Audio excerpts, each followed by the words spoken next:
Hello, creatives. It's Tuesday, and I am continuing to add another layer to my portrait and getting that second layer down in the face, the arms, the hands area. So Thursday, I can go forth and add some glazing and try to add some depth and deepen the darks in my skin tone.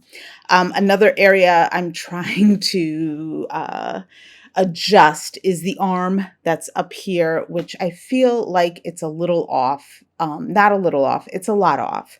And I'm finally, now that I'm starting to work through it, I'm finally starting to see where I'm going wrong, or I'm trying to see. So I'm trying to add adjustments. I feel like all the adjustments that I'm making are not working.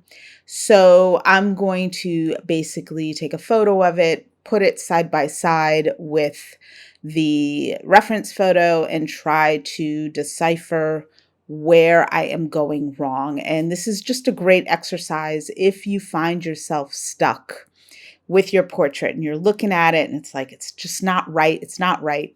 Again, I like to get all these kinks out way before, and that's usually my intention. But things happen in your creative process. Things shift, they move. You start seeing things that you didn't see before. And like in this case, I'm starting to see where, or I'm trying to see, or I realize that something is wrong with the arm up here. So that is my goal. That's what I want to work on. So later on in the video, I'm just going to do a demonstration of me comparing and contrasting and trying to find where I'm going wrong. All right. So happy Tuesday, happy creating, and I will see you back here on Thursday.